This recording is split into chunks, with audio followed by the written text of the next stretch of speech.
1820 সালে 12 মে ইতালির ফ্লোরেন্স শহরে জন্ম নিল এক কন্যা শিশু। তার নাম রাখা হলো শহরের নাম অনুসারে ফ্লোরেন্স লিলি। আমার মেয়ে অনেক শিক্ষিত ও জ্ঞানী হবে, তাকে আমি এমনভাবে তৈরি করব যেন সে নিজের সিদ্ধান্ত নিজেই নিতে পারে। শিক্ষাই হবে তার শক্তির ভিত্তি। আমি চাই আমার মেয়ে সমাজে অনেক সম্মানিত হোক। আমি আমার মেয়েকে সঙ্গীত নৃত্যে পারদর্শী করে তুলব। আমার স্বপ্ন সে একজন সুখী গৃহিণী হবে।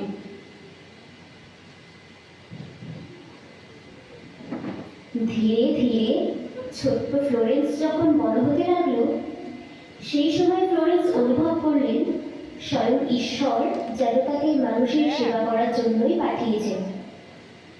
শৈশবে যখন অন্যান্য বাচ্চারা খেলায় মত্ত থাকতো, অন্যদিকে ফ্লোরেন্সের নজর থাকতো অসহায় মানুষ ও অবলা প্রাণীদের উপর। অভিজাত ব্রিটিশ পরিবারে জন্ম হলেও তিনি ছোটবেলা থেকেই মানুষের সেবার প্রতি আকৃষ্ট ছিলেন। মা মা দেখো, ওই অসুস্থ মানুষটি খুব কষ্টে আছে, তাই না? আমরা কি তাকে একটু সাহায্য করতে পারি না মা? ওনার কষ্ট দেখেছে, আমার কষ্ট হচ্ছে। না, এইসব করার কোনো দরকার নেই। চলো বাড়ি চলো, গিয়ে গান অভ্যেস করবে। এইভাবে আরো বেশ কিছু বছর কেটে যায়। তার প্রাথমিক শিক্ষা বলতে বাড়িতেই বাবা উইলিয়াম এডওয়ার্ডের কাছে। তিনি বাবার কাছেই সাহিত্য, দর্শন ও গণিতের শিক্ষা গ্রহণ করেন। ছোটবেলা থেকে তার স্বপ্ন ছিল নার্স হওয়া, কিন্তু তখনকার সময়ে নার্সিংকে সম্মানের চোখে দেখা হতো না। এছাড়া তার বাবা মাও চাননি ফ্লোরেন্স নার্স হোক। মা, বাবা, আমি তোমাদের একটা কথা বলতে চাই। কি কথা? আমি একজন আদর্শ নার্স হতে চাই, আর এটাই আমার সিদ্ধান্ত। মানুষের কষ্ট লাঘব করাই আমার জীবনের একমাত্র লক্ষ্য। সমাজের নিয়ম আমাকে কোনোভাবেই থামাতে পারবে না। মানুষের সেবা করাই হবে আমার লক্ষ্য পূরণের একমাত্র পথ। সেবাই হবে আমার পরিচয়। এইসব তুমি কি বলছো ফ্লোরেন্স? নার্সিং আমাদের পরিবারের মর্যাদার সঙ্গে যায় যায় না। সমাজে আমাদের পরিবারের একটা মর্যাদা আছে, সবাই নানান কথা বলবে। তা কি তুমি ভেবে দেখেছো কখনো?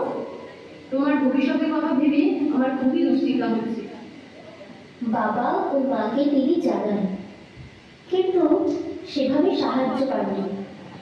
তারপর তিনি 1851 সালে জার্মানির ক্যাথলিক চার্চ থেকে অলিখিতভাবে সেবার উচ্চশিক্ষা লাভ করতে যান এবং সেখানে প্রশিক্ষণ নেন। 1853 সালে ক্রিমিয়ার যুদ্ধ শুরু হলো।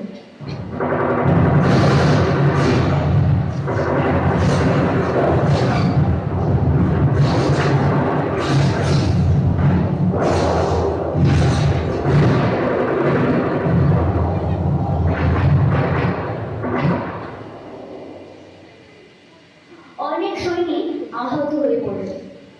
সেই খবর ফ্লোরেন্সের কাছে আসার পর তিনি সিদ্ধান্ত নেন তিনি একাই যুদ্ধক্ষেত্রে গিয়ে আহত সৈনিকদের সেবা করবেন।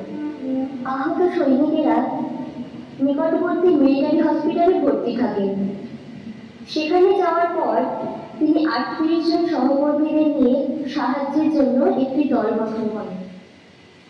তিনি সৈনিকদের সেবা করতে থাকেন, এমনকি রাতের বেলাও তিনি লণ্ঠন হাতে তাদেরকে দেখতে যেতেন ও ধীরে ধীরে তাদেরকে সুস্থ করে তোলেন।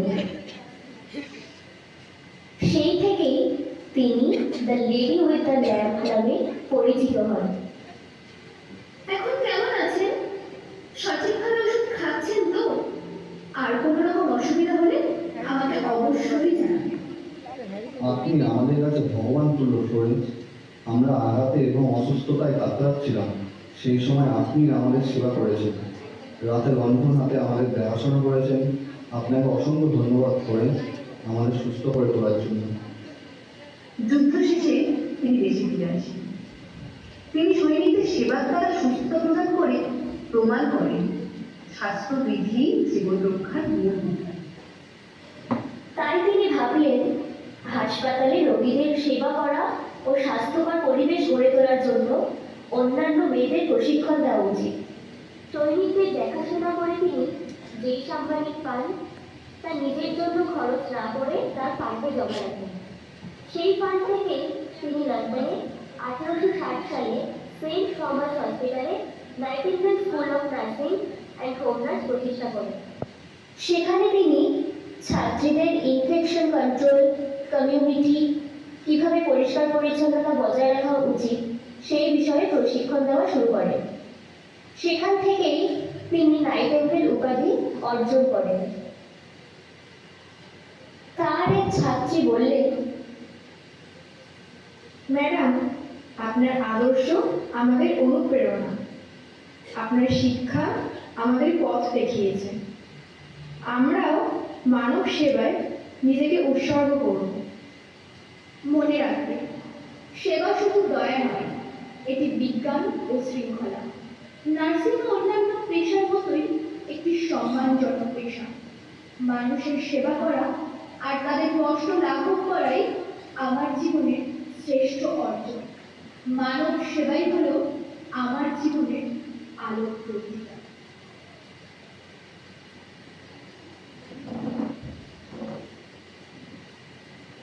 1859 সালে তিনি নোটস অন নার্সিং প্রকাশিত করেন।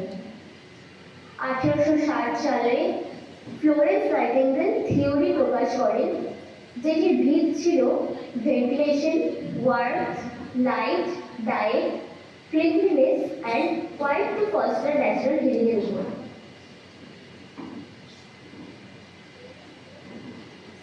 এরপর আমরা জেনে নেব তিনি তার জীবনে কি কি সম্মান অর্জন করেছেন। 1883 সালে তিনি রয়্যাল রেড ক্রস ও 1904 সালে তিনি lady of grace of the order of saint John সম্মান পান। এরপর 1907 সালে তিনি ছিলেন প্রথম নারী যাকে অর্ডার অফ মেরিট অ্যাওয়ার্ড প্রদান করা হয়। 1910 সালে 13 আগস্ট তিনি পরলোক গমন করেন, কিন্তু তার আদর্শ এখনো সারা বিশ্বে সম্মানের সাথে স্মরণীয় ও গ্রহণযোগ্য। নার্সিং প্রফেশনও ধীরে ধীরে সমগ্র স্থানে ছড়িয়ে পড়ে। আজকের দিনে নার্সিং পেশা ট্র্যাডিশনাল বেডসাইড কেয়ারের সাথে সাথে সারা বিশ্বের বিভিন্ন উচ্চমানের পেশার মধ্যে অন্যতম স্থান অধিগ্রহণ করেছে। নার্সিং পেশাকে গিনেস ওয়ার্ল্ড রেকর্ডে এক নোবেল অ্যান্ড টাফেস্ট প্রফেশন হিসেবে স্বীকৃতি দেওয়া হয়েছে। এভাবেই ফ্লোরেন্স নাইটিঙ্গেলের জীবন কাহিনী এবং তার আদর্শ সমগ্র নার্সদেরকে অনুপ্রাণিত করে চলেছে।